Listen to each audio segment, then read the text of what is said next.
Seats मिल चुके हैं BJP और उनके अलायंस को, तो दोस्तों मार्केट के लिए एक बहुत अच्छी खबर है। शायद मार्केट को ये खबर फ्राइडे को ही पता थी, इसलिए ये कैंडल बनाया दोस्तों, और लगभग 500 पॉइंट्स की रैली उसी दिन यानी फ्राइडे को दे डाली।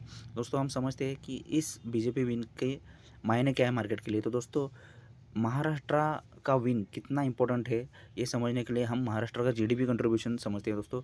तो महाराष्ट्र का जीडीपी कंट्रीब्यूशन देश में बहुत बड़ा है, लगभग 14% जीडीपी कंट्रीब्यूशन महाराष्ट्र का है दोस्तों।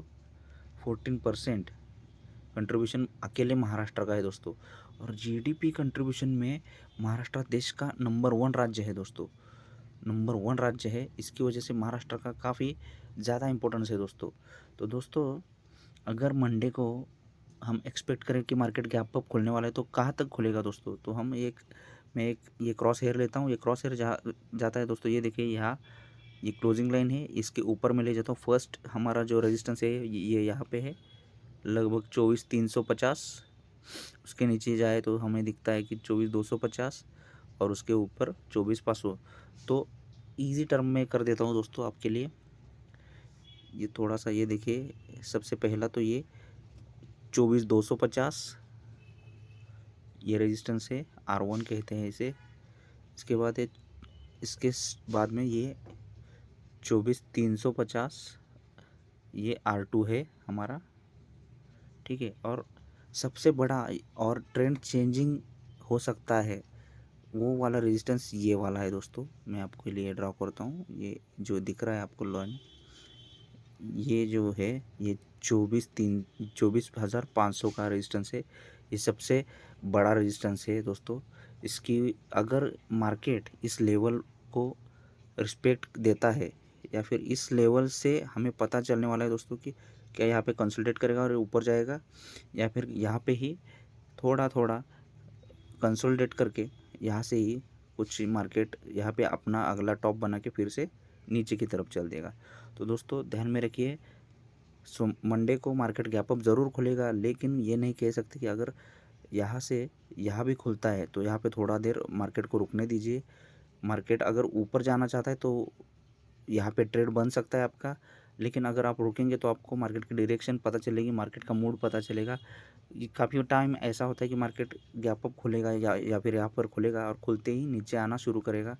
शायद पता नहीं है दोस्तों, मार्केट का मूड हम कुछ गेस नहीं कर सकते। मार्केट रेजिस्टेंस ये सपोर्ट भी तोड़ सकता है दोस्तों।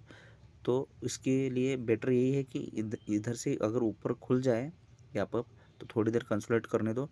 कंसोलिडेट करने के बाद अगर थोड़ी देर यहाँ पे पॉजिटिव प्राइस एक्शन ऊपर जाने के लिए बनाने लगता है तो यहाँ पे बाइंग कीजिए और यहाँ से ये रैली आप पकड़ सकते हैं। अगर नीचे की तरफ खुलता है दोस्तों, तो गैप डाउन अगर खुलता है, तो अगर सपोज़ कीजिए कि गैप डाउन अगर खुलता है और अगर इस रेंज में कहीं खुलता है तो थोड़ी देर कंसोलिडेट करने दीजिए और उसके बाद ये नीचे वाला मूव आप पकड़ सकते हैं। इसको हम कहते हैं डाउन मूव, ओके।